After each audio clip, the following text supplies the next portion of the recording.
Shepherd Air Force Base, where I went to school as an aircraft engineer. I went to school as an aircraft mechanic. And after you completed that training, where were you deployed? Did you go overseas? No, I went to my first duty assignment. And where was that? Albuquerque, New Mexico. And what did you do in Albuquerque? Well, I finished my basic training in Albuquerque. And what was... Now, first of all, did you draft it or did you enlist in the Air Force? I volunteered. And where were you living at the time? In New York City. And why did you join the Air Force? Well, I didn't like Holland was the street was full of crime and corrupt. And I either had to join them or get out of the ghetto. I chose to get out of the ghetto. And it seemed an honorable thing to do with my life at the time. I ain't seen no other way I felt trapped, so one day I just joined the military. Did anybody else in your neighborhood, did you have any friends that joined up with you? No, wasn't nobody else. And why did you choose the Air Force as opposed to the Navy, the Army, or the Marine Corps? Well, I was kind of chicken to be a Marine. I felt it was too dangerous, the Marine and the Army. The Air Force, flying seemed more safety. So it was a decision I didn't have no choice. I didn't have no problem making. Sounds like a good idea to me. So, do you remember what your first days were like in the service? So after you joined the Air Force, what happened?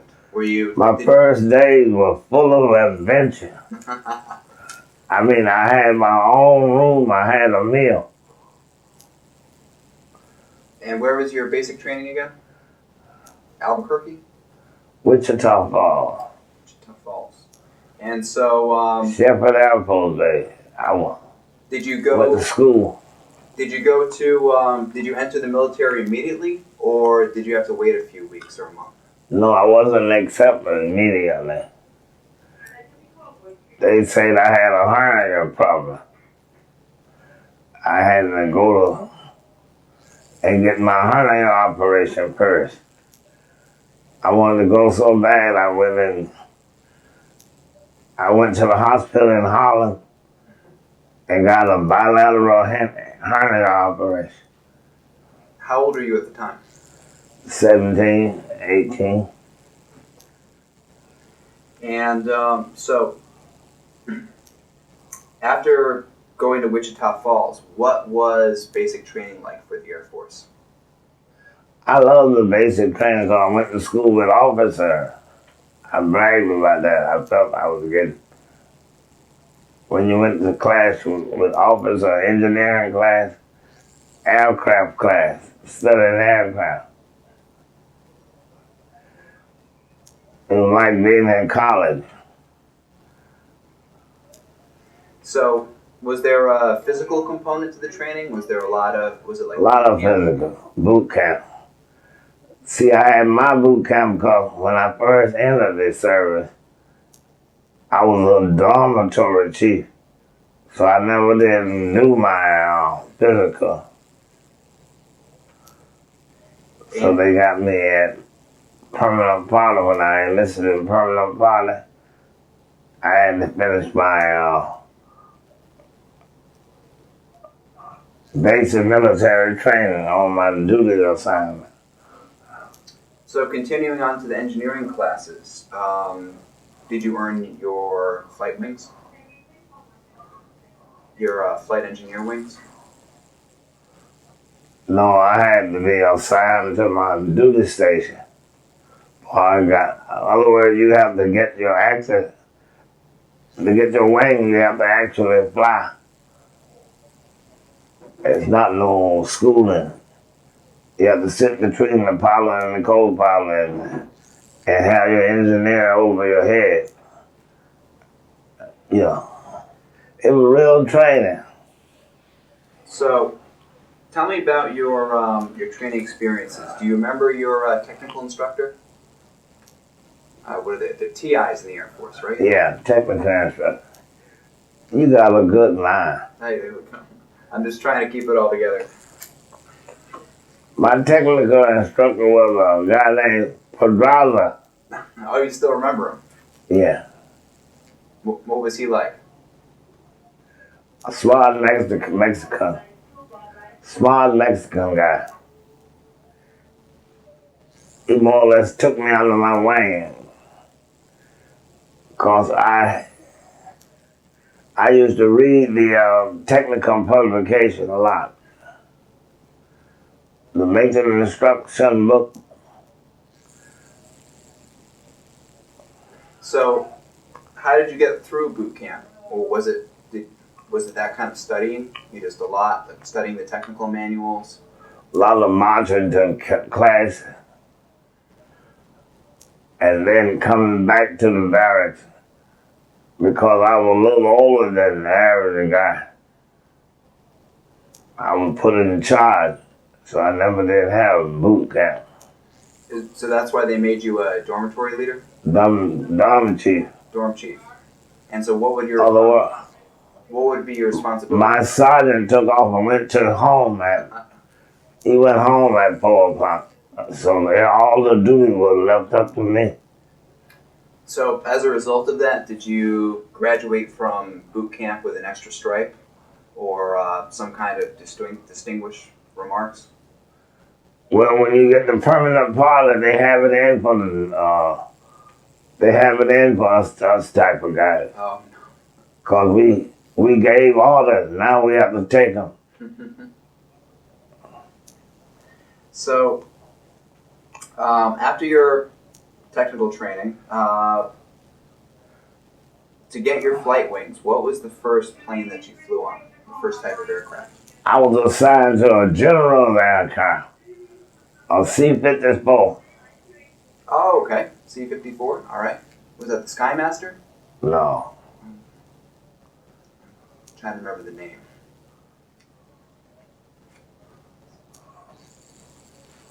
A C-54. And what were the duties like on that aircraft? Was it a VIP transport? Well, you do what everybody else did. You a honey bucket man. I was assigned to the general aircraft.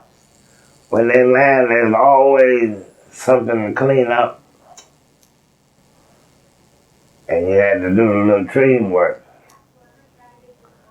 Because a lot of activity be on that aircraft. The general had a staff, you know. Right. So this is basically more or less a passenger aircraft for Air Force officers? Yeah. It was like a little Air Force One. So now would you just fly from location to location, or were you permanently stationed at any one? You went everywhere the general went. Now, so was it mostly domestic, or did you go overseas a lot? Did you fly to Europe? Did you fly to the Middle East? To Asia? Often we had overwater mission. Like, what kind of countries would you be flying the general to? Do you remember? Central America. Panama, Chile, San Salvador, Peru, all the embassies in Latin America. That was our mission. Do you think any of that was related to like the Cuban Revolution and all that was going on? Right. The What's the name of that fight down there in Bay of Pigs? Bay of Pigs? Were you in that theater during the Bay of Pigs invasion? Right in the middle. Wow. Can you recall your experiences there? Like, what were you? We had mission in Central America. So who would you be flying? So the general moving around, would you just move the general staff, or were there? The general staff. I don't know the general, but I was able to get my promotion with a good recommendation. So what was your perception of the Bay of Pigs at the time? You know, being in that theater of operation. Danger. Did you see any of the Cuban nationals who were part of the invasion? Not from the general plane, but we had other aircraft that was associated with the war effort, you know? Right. The general was just the clerical plane. We handled the administration work out of Washington. And we hit the embassy.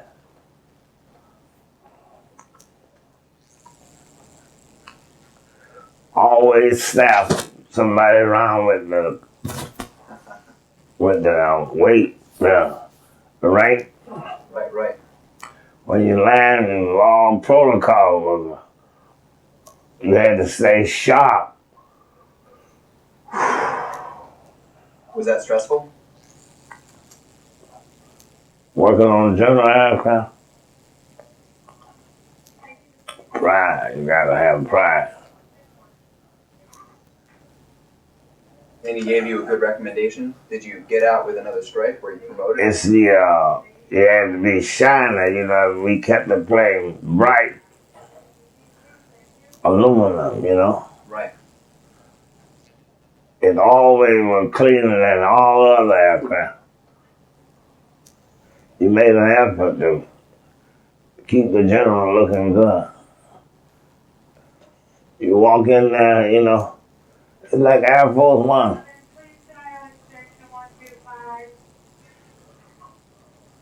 So as a result of that, You got promoted quicker when your time came around. right. So were you promoted to senior airman after serving with the general, or was that when you made sergeant? Well, when you got to wing, you don't really need no rank. Gotcha. Flying status, you made the money flying. So you didn't worry too much about rank. So, as a flight engineer, would you also earn flight pay? Flight pay, yeah. Hazardous duty pay. Because we went over water a lot with flying for the embassy. We always crossed a body of water going to the next country. Huh? So now, anytime during that period, did the general's aircraft change? Did you go from flying a C-54 to something else? No. Oh, it was always a C-54? Always that one big aircraft. The whole time I was at that base and I was assigned to that was my baby. So you probably got to know that inside now. I got to know a lot of sergeants, I remember Sergeant Frederick,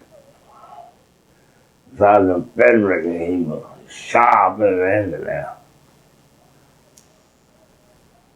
Now, how many engines did a C-54 have? Oh, 4 big engines? 2 on each wing. Propeller tank. So what kind of range how far would these flights be? 1,000 miles. This is all before... A clip, 1,000 miles.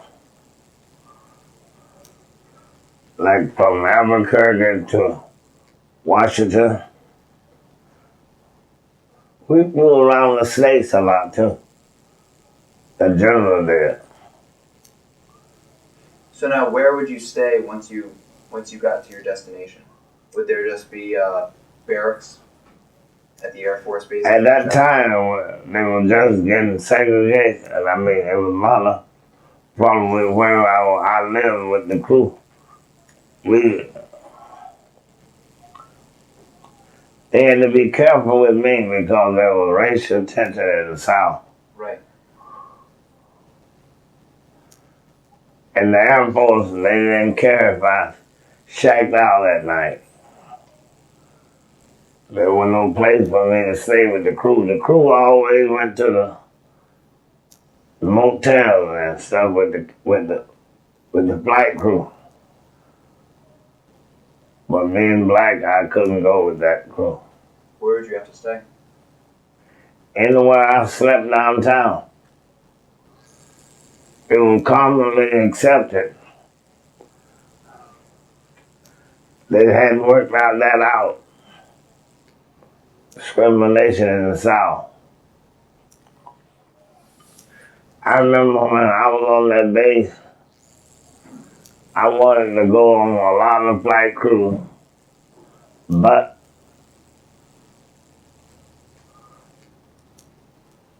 I had to be the right color. I remember I had a light-skinned friend from California. Fair complexion. He flew a lot more than I did in the South with the crew. Because he was mixing, you know. So, did you ever feel that discrimination within the Air Force structure? Did you ever feel like you were discriminated against by officers, by other enlisted men? That's why I like to put dollars in my T.I. He taught me one thing, never let book learning override common sense. That's a good lesson. That lasted me all through Vietnam. Did you feel the same kind of discrimination in Vietnam as you did in the States? It was rough first with discrimination. Seeing the wall written with all kind of graffiti. Little Fauntleroy.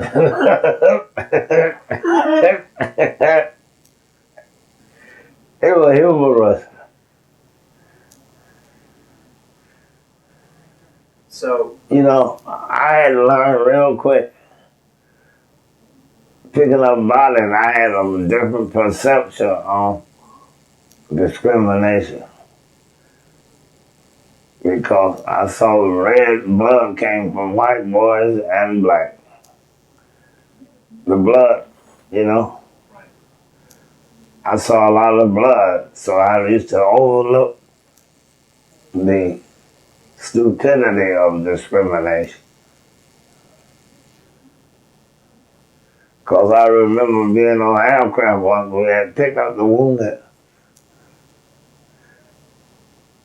And one of the white guys that was dying, he asked me for a cigarette. I put the cigarette in his mouth and lit it. I came back, he was dead. Young. So I had to change my whole outlook on discrimination. Like you said, everybody bleeds the same. Yeah, but you have to learn quick. My thing was, I'll see a young white boy, I say, I've never seen a white boy die. He ain't had a chance enough to call me a nigga. You know, that's the type of humor I had, to humor myself to get through it, you know. Huh? Too young to die. You had a chance to play around with calling me a nigga, you know. Boy, you would have missed that and you go and kill yourself.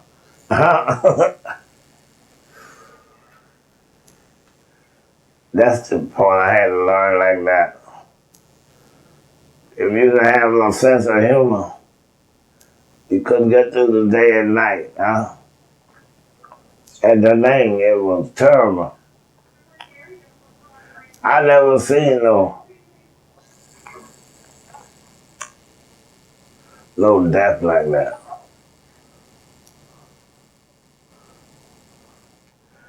My friend, my fellow mechanic, that we used to humor ourselves laughing at bodies that came in, huh? We used to say, aircraft that had black bodies, we used to rush from aircraft to aircraft to see a black guy dead, you know? It was common to see a white guy dead, but when you see a black guy dead, you hit home, you know?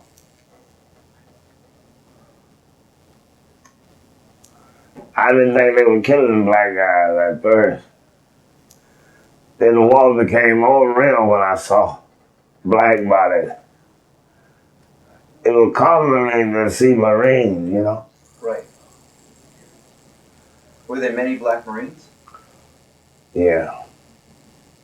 Especially in the outposts. Do you think that was part of that discrimination? No. It's just a Marine is a Marine?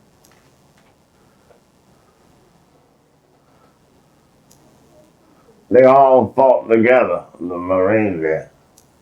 Is that something you noticed at Da Nang? You know, when it came down to a life or death situation, was race, was black and white really even considered?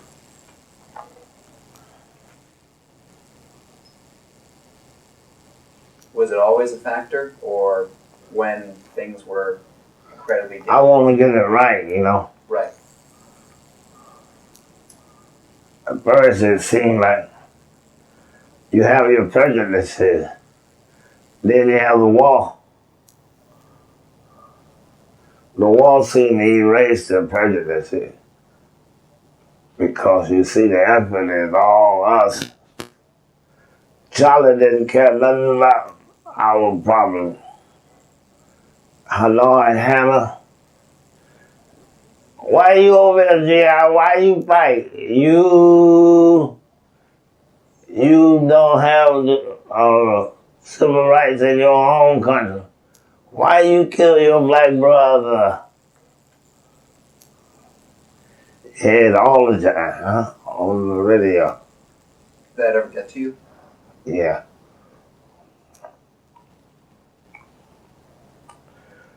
I keep thinking about the young white boy. I keep thinking about sitting on the bed at night. The young white boy giving me chocolate cookie. I don't know his mother, but she can cook like her. Chocolate chip cookie. Oatmeal cookie. Willie, you want an oatmeal cookie? That erases all the prejudice in the world, you know? A good, wholesome chocolate chip. The black guy didn't have nobody cooking. So I think I better stick with this guy whether he's white or black, huh? Little things like that you remember, huh? I remember my girlfriend sent me a picture. Dear John bothered the white boys more than anything. A Dear John letter. I used to hurt for them too. I didn't know what a Dear John was. Till I used to sit on the bed with my white friend and I see him crying. The guy crying hurt, you know. Right. He really hurt. I can't help him, you know. So did that ever happen to you?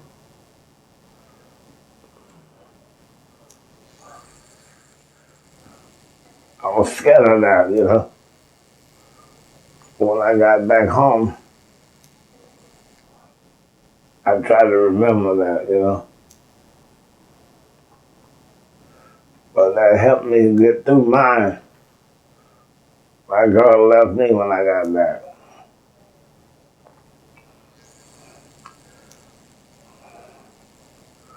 I wasn't the same person when I got back to her. I couldn't relate to her.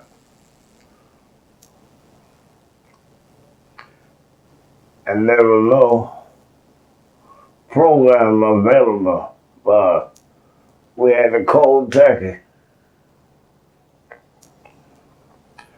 Like these guys coming from Afghanistan, they got all kinds of support. We had to fight the country first when we got back home. My uniform, I was ashamed to wear it down the street. So what was the readjustment like? Were you ever heckled for your service overseas? Heckle, you know. I'm saying, I'm scared to put on a uniform and walk down the street. There wasn't no pride in wearing the uniform. The Vietnam soldier. It was baby killers, all that kind of stuff. So what was readjustment like? Did you talk about the war when you got home? When you got home, you had to deal with your wife and her problem. She ain't had no kind of therapy. Otherwise, you went right into a boiling fire. You had fuel to the fire. Me and her had fights every night. The aggression comes out of you. And it's too much to lay on her. She was just innocent, you know. So who could you talk to about the war? You left alone. Do you feel like you suffer from post-traumatic stress? Even now. When you lie in the bed here, the staff don't understand, you know, lying there helpless. What you go through, and then they got their problem trying to learn their job. You wonder if they sympathetic or not. Or empathetic. Too much, huh? It goes both ways. You see some of the ignorance of a young nurse they have dealing with us men. Sometimes I can't pull my pants up. That's worse than getting shot in the wall. I'd rather be shot than ask her to help me pull my pants up. Because I can't walk.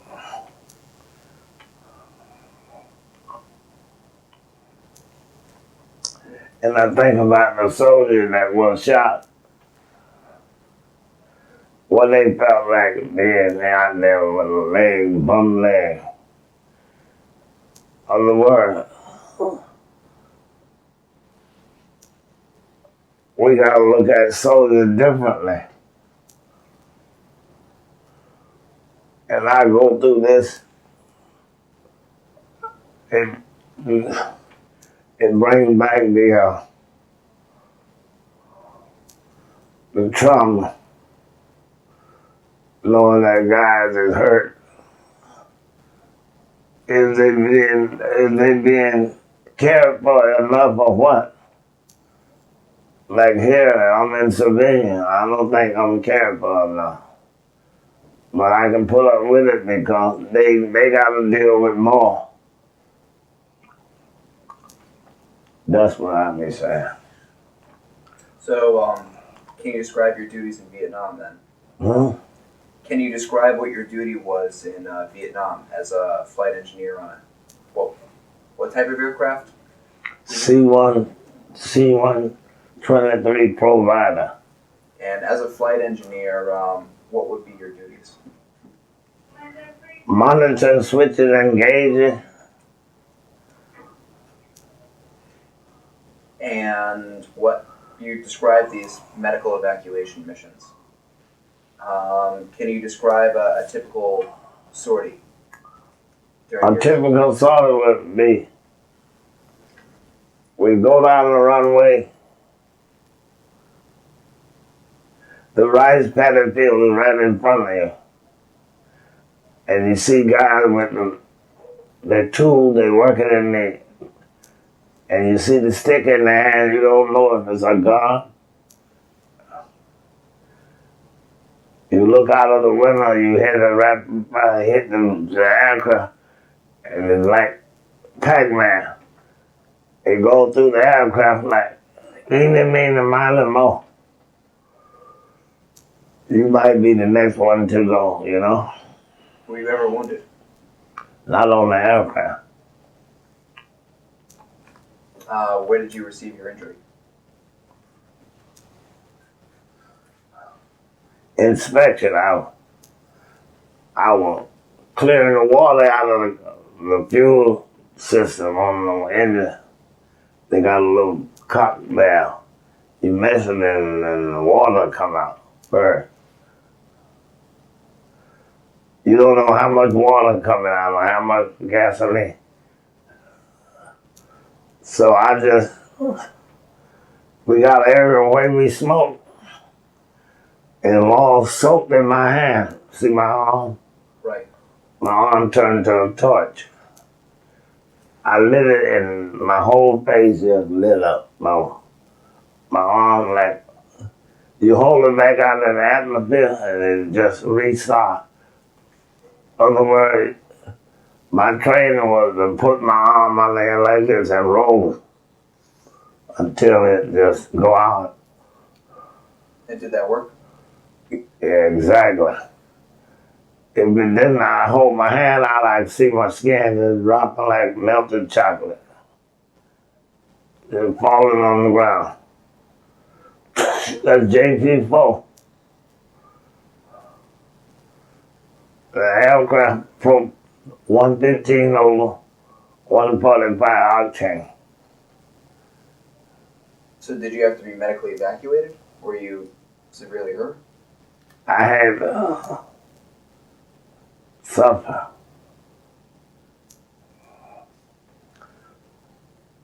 Other words, the war going on, you go back to the barrack.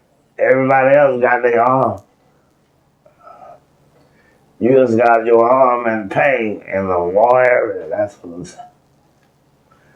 You could cry or you could think about the Marines, huh? So on the sorties, so you fly over the rice paddy, you take fire, and what kind of equipment would you be delivering? Boxes of bullets. Like these guys been waiting on the bullets. They've been waiting on the aircraft parts and stuff. Here we finally coming in with it.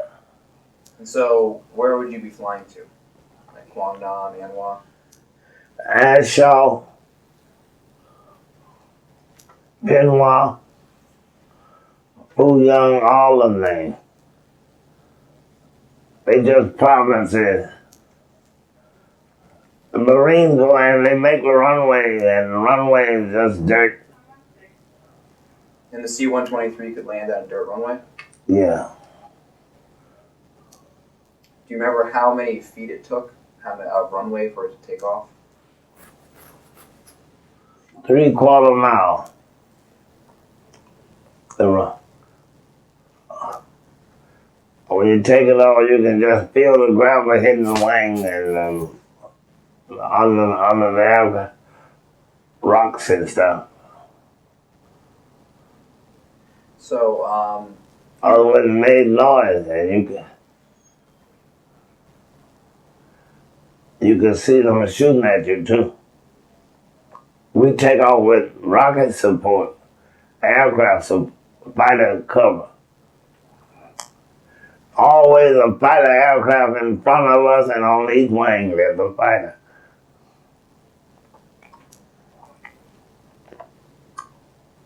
Whoever shoot at us, the radio man calling fighter cover. You look back and they taken care of, huh? The FOC, they ain't no joke. Napalm. Destroy. When we land, there's always civilian Vietnamese want to get out of that area. When we taking off, I'm closing the cargo door and always somebody getting crushed, huh?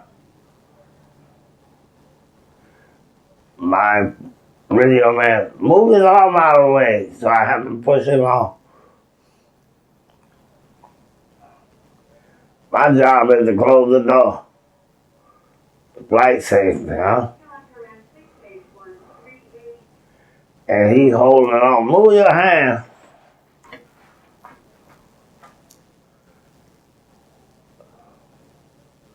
I remember distinctively the C-123. It could only land with so much weight, right? I remember the cargo, the crew came and told me, we got too much weight to land, somebody gotta go. So I had the judge and execution.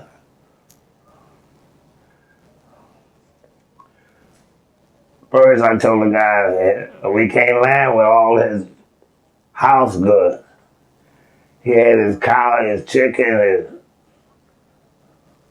his food, and everything he owned. It was all on the pallet. I said, this gotta go. So I opened the door. We going in for landing, but we're too heavy. I said, this gotta come off, move. Diddy mouth. Hey, move away.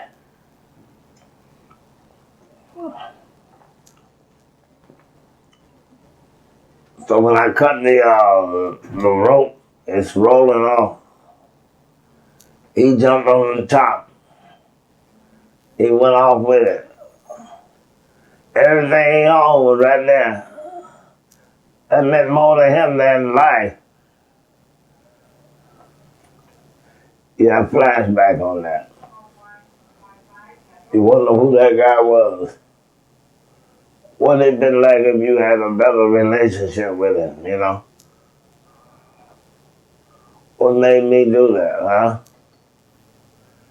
That's human life, you know?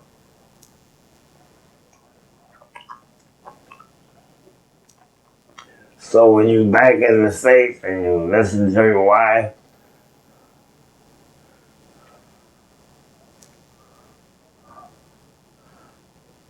I remember out downtown party at a nightclub. I met a girl, right? She was so beautiful. But she had so much passion for my American girlfriend. She wasn't interested in having sex. I showed a picture of my wife, and she smiled just like anybody else was.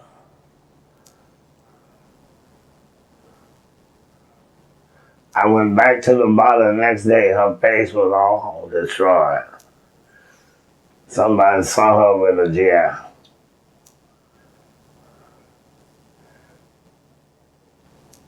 The club I was in harbored the Viet Cong. I remember I went home with her once to have sex, right?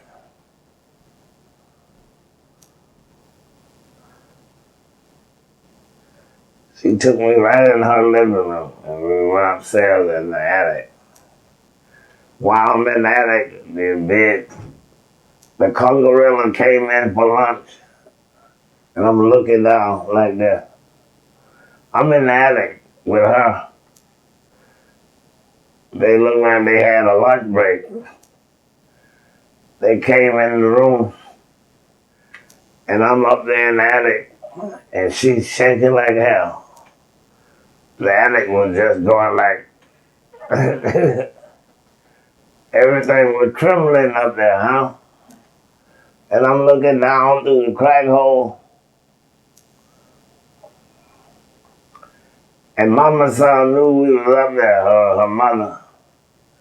Her mother was shaking like this, and they eating and, making all kind of, like a bunch of rolled dogs. And I'm looking at her. And I'm looking at one of the guys, he's looking at his mom over there shaking. And she looking up, giving me away. So I jumped down on another floor. I said, I gotta get out of here, right? While they eating, they got their bags, their pack bags all on the floor. I hit the floor like a dead clown. And it was a race to the door. The street was like Saigon, full activity, So when I hit the street, here come a mob chasing me. I see the Marine.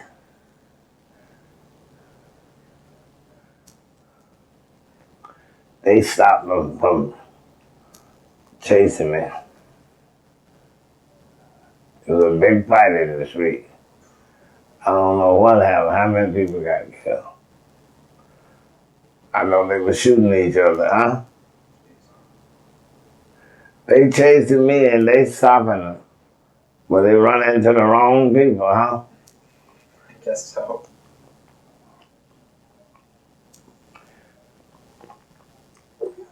But I'm so stupid. I went right back to the club the next night. I went back to the club and I saw the girl. I didn't want to cause her no harm, huh? Her face and her eyes would beat all up for being with me.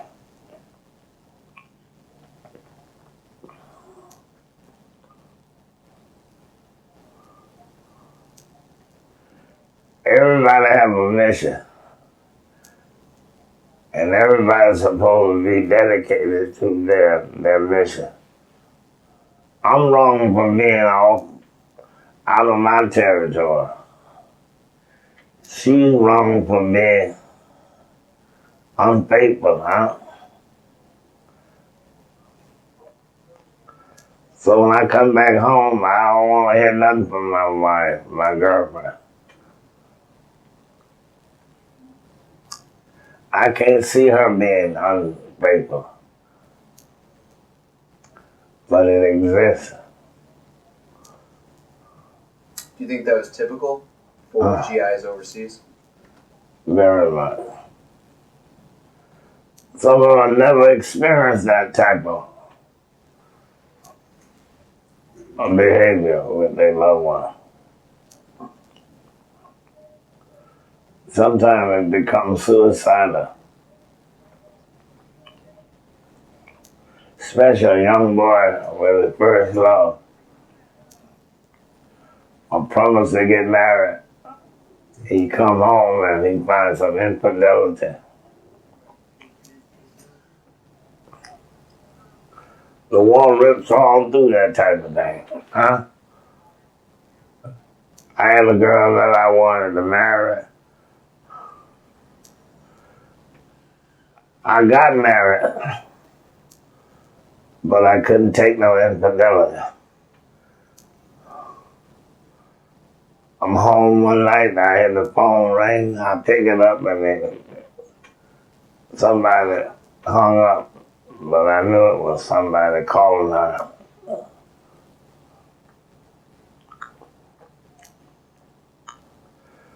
Then all that about career, it overshadowed all that, huh? You don't want you to walk right on out of the military, huh? You blame the military where you don't have nothing else to do but blame the military. But you're not thinking about your career. You're giving up all of that over emotional instability, huh? So, why did you choose to be discharged rather than re-enlist? I re-enlisted Okay. because I wanted to anchor down, you know? Right. For what? I'm stuck with this piece of shit, huh?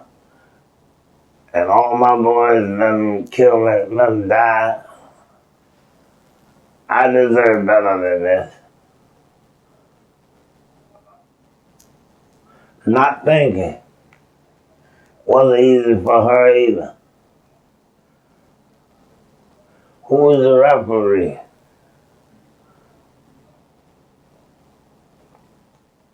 Everybody on the base, you know, the Warriors got everybody that got TDY somewhere, they wife doing the same thing. So you get involved with cheating too. That's not the way you were raised up. You learn all these filthy ass habits.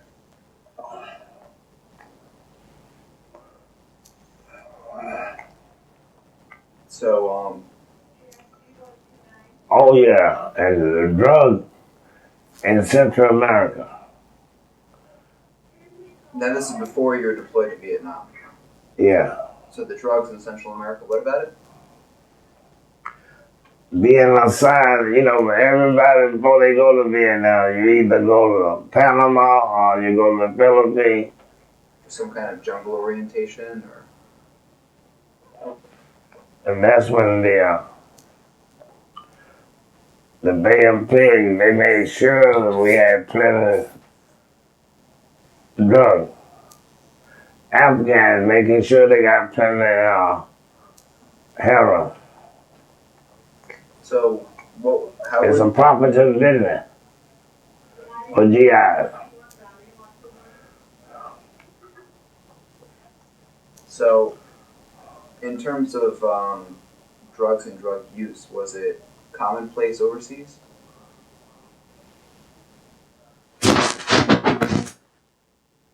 It's more accessible overseas than it is stateside. So in your experiences, were people in your unit participating in any kind of drug use? Aircraft people, because they don't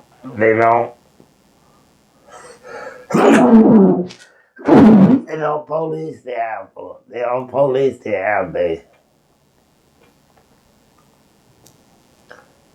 Every plane land got some drug law. The loadmaster. Right. The first, second lieutenant. They all smoke, huh? They all gotta be half crazy to do what they do with them airplanes. The behavior is reckless. They don't mess around, those guys. So how did you feel about your superior officers while you were in the service?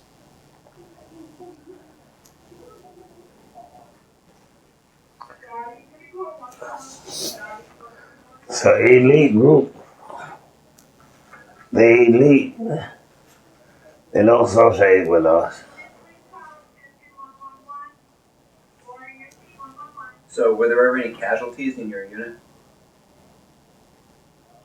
Like among your flight crew or within the squadron? Was there anybody hurt or killed, any Air Force personnel while on mission? I remember a mission when I'm flying myself. They had shot down one of our aircraft. And we were going to pick up the ruins.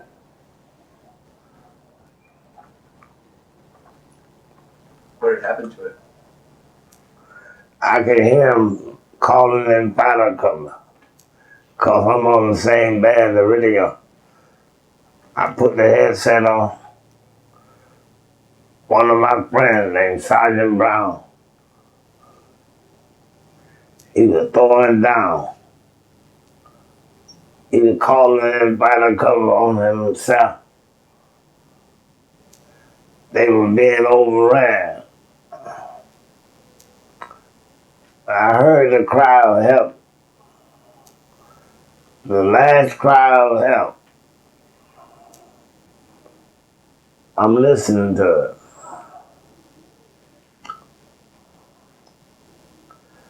The fighter talking to the sergeant. Get down, I see you.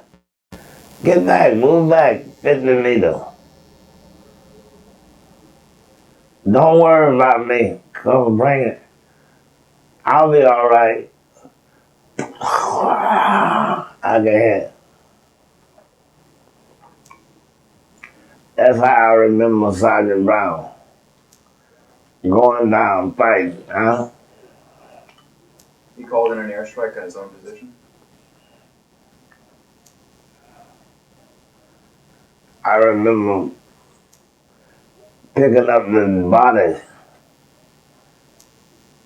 that had been sitting on the ground for weeks before we got there. We got the medical evac. We set up the aircraft to carry back bodies, right?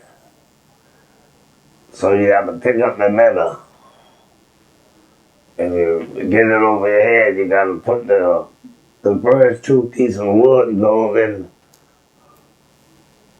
before you can move along the line. I pick up and all the blood splashed in my face.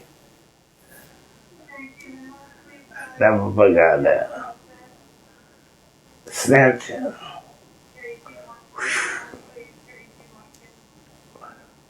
What did I do with my face with all this on me? That plastic just sitting on the ground, it just eats in the ground. You lift it up, everything in it comes out. Body parts.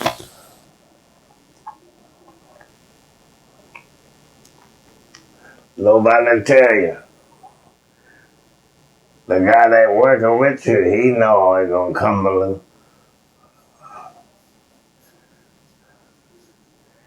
He said, that'll be a lesson for me, huh? Don't be grabbing bodies and throwing them up like that. Each body got to be picked up with delicacy. And you got to learn how to do that, huh? In spite of the war being going on, you got to pick them up real soft. If they're heavy, you got to... They shooting at you too. So were you ever able to see the enemy while you were out in the field?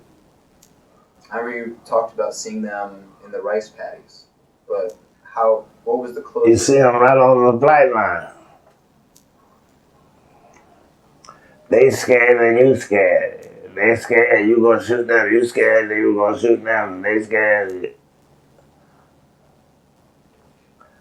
I've seen their own, they'll take a gun and go, pow! The Vietnamese shoot their own. They get to talking. Pow!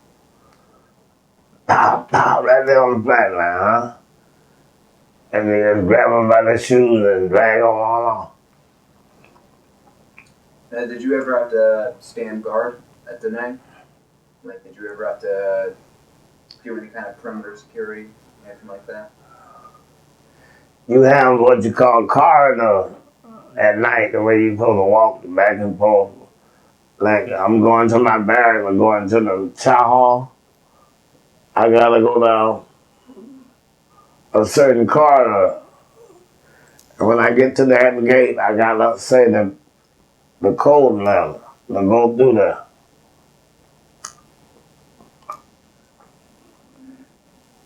And that's controlled by Marines, and they don't trust us. Your own will shoot you. You can't be drinking and messing around or smoking. The guy said, if the number is 19, and he said 10, you supposed to say 9 right away, ain't no messing around because it's security. Oh man, I don't know nothing. Hold, you dead. Huh? Your own will shoot you. Now, being part of the flight crew, did you ever have any kind of weapons training? Did you ever familiarize yourself with any kind of firearms? Yeah. In case, and did your flight crew, did you carry weapons in case you crash landed? Like, did you have anything to defend yourselves with? No. Not on the aircraft. You have your personal weapon. What did the Air Force issue for a personal defense weapon? M16.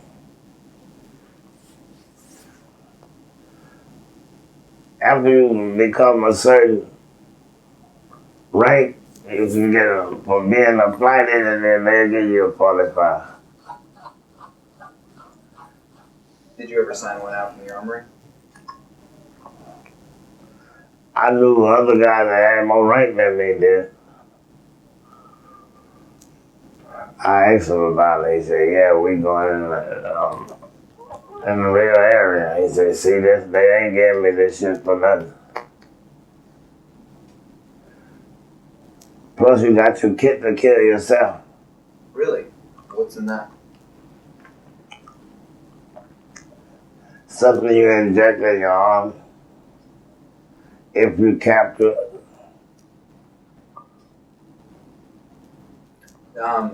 Being issued an M16, did you ever have to use it?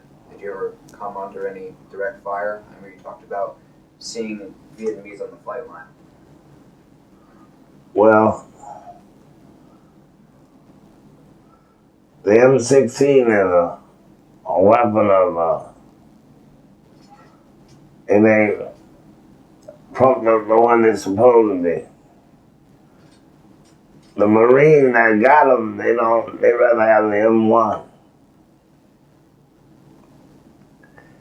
It jams in the rain, the monsoon. And automatic rapid fire. They rather have that single shot. Boom, boom. That. It's a toy, huh? They don't like it. Did you ever have to use yours?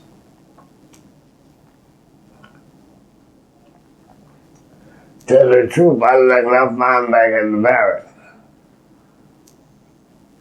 I had some real Marines I knew, they tell me the truth. I have them, the shooter in front of me. He watch it. They throw it down and hit it with their boot.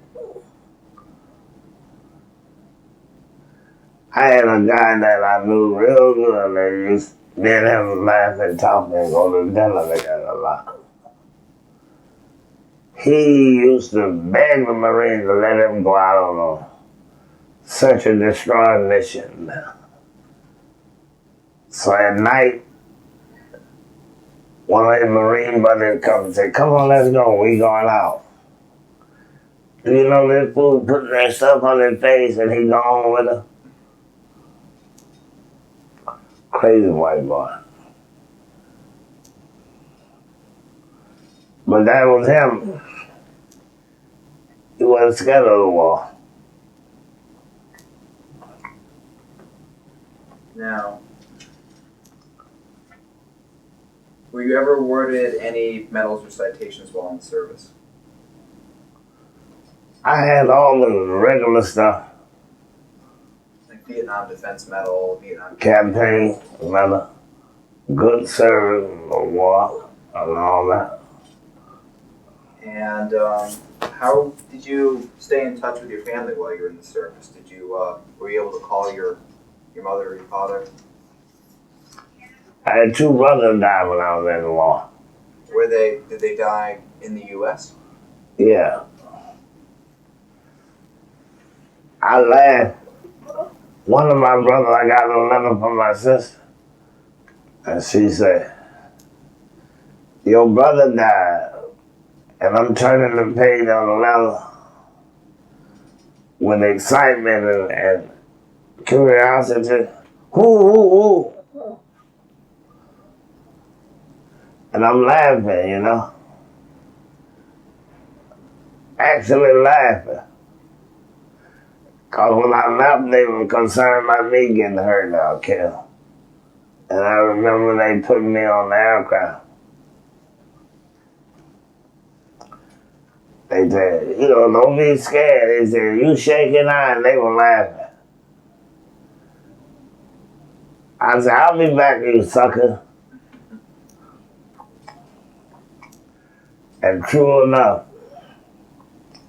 both of them were dead when I got back. Without the wall. Streets. That's why you enlisted. Yeah. So, did the Air Force give you an option, any kind of funeral leave? Or would you? They gave me a compassion. Were you able to go back to the States? Yeah, 15 days. I came home, and I'm sure I saw my wife, or the girl I was going to marry. I stayed with her. And just like a zombie, I went right on back and went back to Vietnam. Now, do you remember, just in terms of the lifestyle overseas, what was the food like?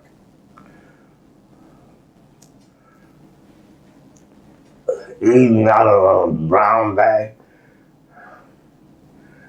Been on the street. Buying some beef that come out hot and greasy. So, did you eat off base pretty often? Often. Did you like the food? Vietnamese diet? I like being high when you're drunk. You don't care. All you want is something greasy. So, did you have plenty of supplies while you were in the Air Force? I mean, did you have plenty of, like uniforms and ammunition, all of that? Did the Air Force keep you pretty well stocked? Well, what was nice about being in Vietnam, you had a maid that to clean your room, your area. Like a mama-san? A mama-san. Did you hire a mama-san? Yeah. But you give her enough clothes and she keep them ironed because you got enough of them to keep rotating. A mama-san kept you nice. The Philippines, you had a mama-san. Is that just a way of life over there? Yeah. And, the black market was a big help to them too. what would they sell? Your money. Just like if you got an American $100 bill, you can get 500 of their currency. And when you get back to the base, you trade your currency back in for regular cost value, What were the big high-value black market items? $100 bill.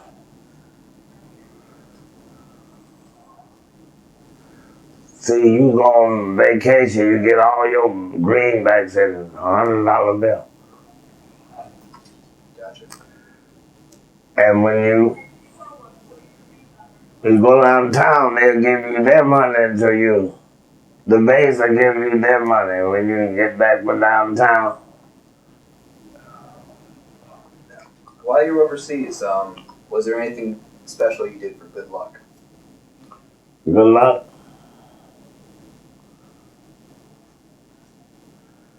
Try to be nice to women.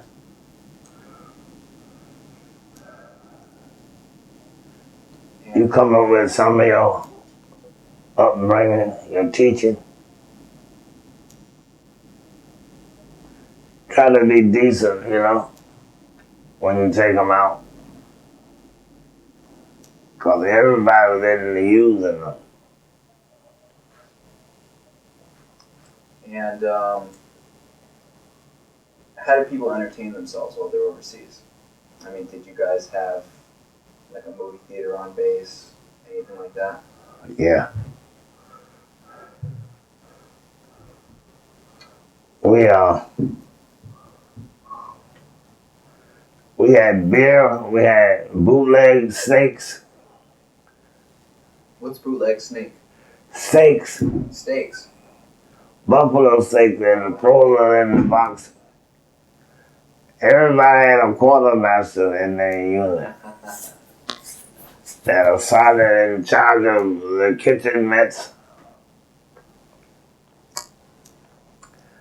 And if you know somebody in the Navy, you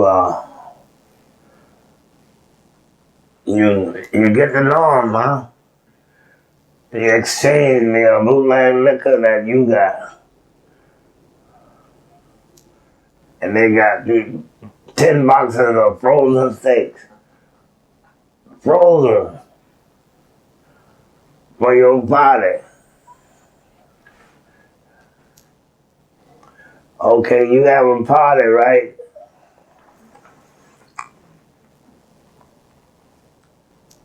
The girl from Cambodia, wasn't no problem getting some girls, right? The Cambodian girl look just like black girls from the stateside. They speak English.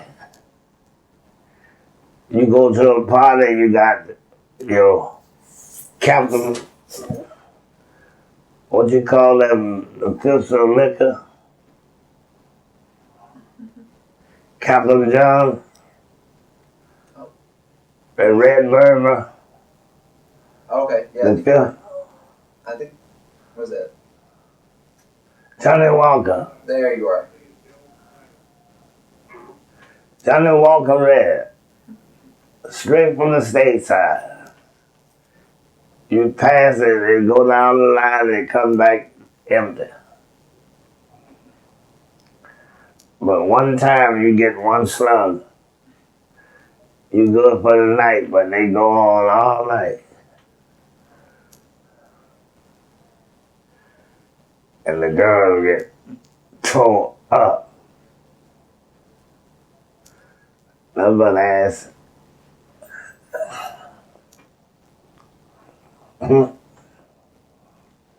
So, do you recall any particularly humorous event that happened in the service?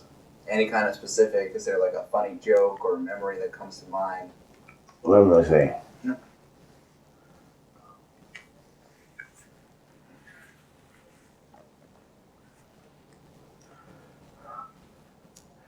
I seen a guy with his leg blown off. I say, you still gotta buy a pair of shoes. He had lost one of his foot.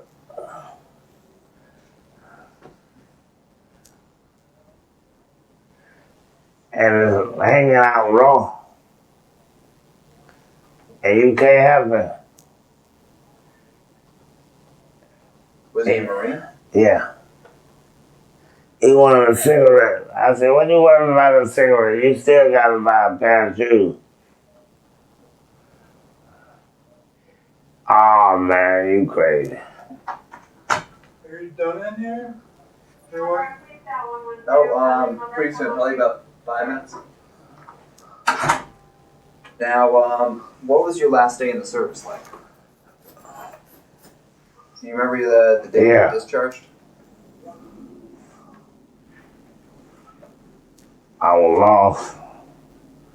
Like I didn't know what I was going to do.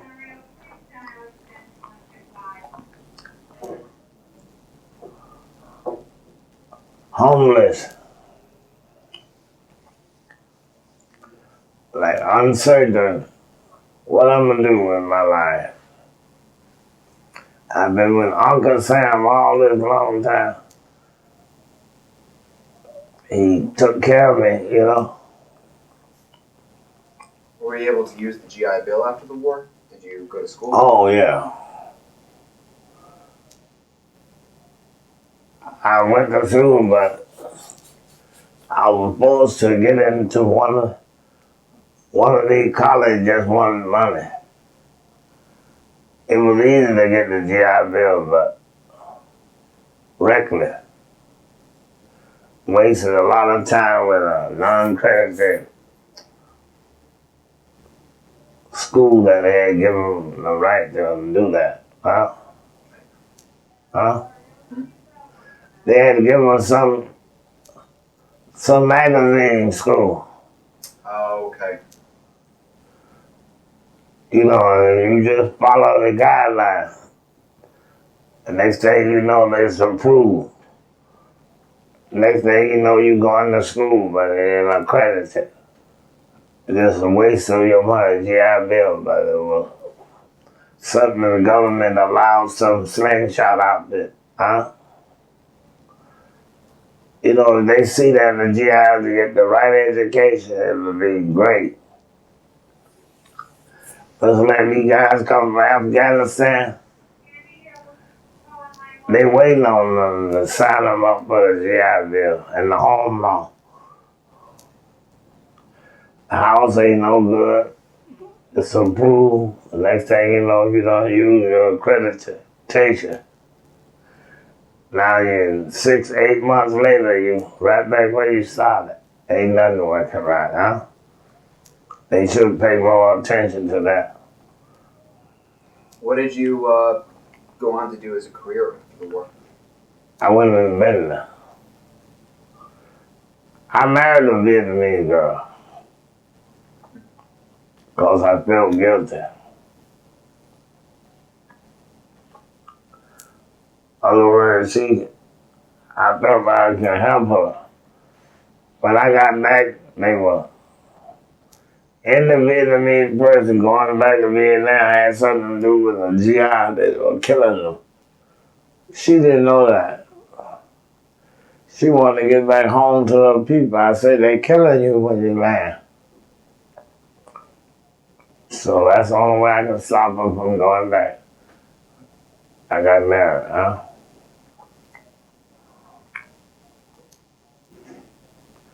And we went into business.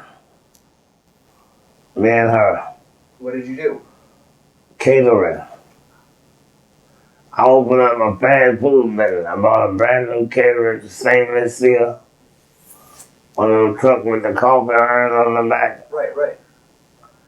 She made the sandwiches. But we worked out because she didn't argue back. Once you told her something, she produced. She made the sandwiches and I sold the dinner. I taught her how to wrap it and seal it.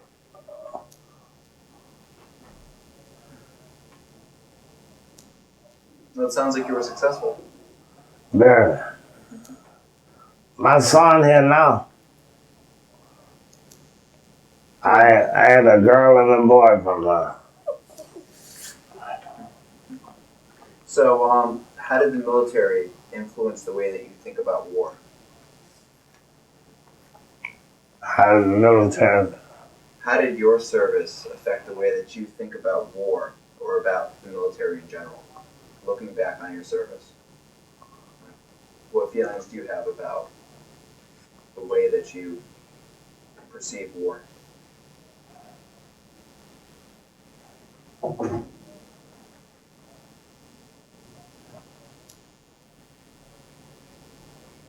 Well, the military, I grew up, became a man, you know. They influenced my dedication to the country. I changed my outlook on my brother, my white brother, huh?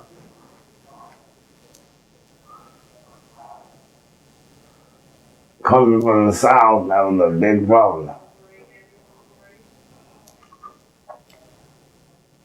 Did you join any veterans organizations after the war? Like a VA or a VFW? I was pretty close to the VA. I used to always read what they were doing. And did you continue any friendships from the service? Do you keep in touch with anybody from your unit?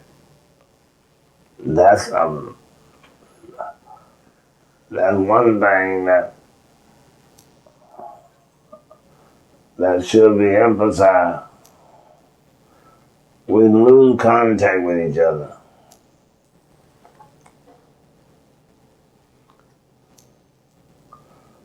Or we don't have no contact at all. So, I guess in the good news is that, once your interview is in the Library of Congress, maybe people from your unit will be able to see you and remember those common experiences. But is there anything at all you'd like to include in this interview that we haven't covered so far? Any recollections? Well, one thing I would like my son and my daughter to get grip of. Like, I was born a slave in this country, right? And I lost my heritage. And my son, I was married interracially with my Vietnamese. But he got all of his ancestral knowledge laying around in Vietnam. Otherwise, he's Aborigine. But they don't look at it. The military don't look at it. If I married a German or married a whatever,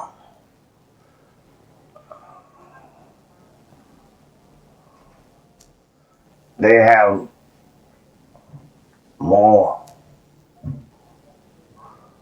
relationship. More history. More history. Like, I can't follow my ancestral path, but he's able to. He can go right downtown Saigon and meet his grandmother, my son. Well, that's hope for the future. Yeah, I'm saying it's laying right there for us, but I don't want him to lose that connection. Because I got a grandson that got a grandmother from a Vietnamese grandmother, huh? And he should be able to get on an airplane and fly, which he can. But the military should be involved in that. Because the military was there when the Union formed up, right? They made it accessible for us to get married. But now that we all married, there's a whole history to be lost if they don't continue to follow the roots of the people that became knowledgeable of each other through the military effort. See what I'm saying? I do. No, that's that marriage is, you know, the legacy of the Vietnam War. Yeah. There's a lot of people involved in that, huh? Definitely. And I talk to my son about it. He illuminates when he hear about his. He got two American sisters that his mother met two Vietnamese people and she married one of them, right? And she got two daughters from my union. They both are dentists. What a value they lend to our society. She got two daughters that finished dental school. That's great to hear. From my marrying her and being in business. She owned a business in Houston. Here's a little girl that left Vietnam with nothing, and now she owns a big, fabulous, real piece of real estate in America and a restaurant. That's quite the. That is something to be proud of. That's what I'm saying. That's why I tell him, don't be just like in our ancestry. We lost connection with all our people through the slave system, huh? I tell them, don't let that happen, then you'll. Unfortunately, looking forward to the future, this interview is going to be a permanent addition to the Library of Congress.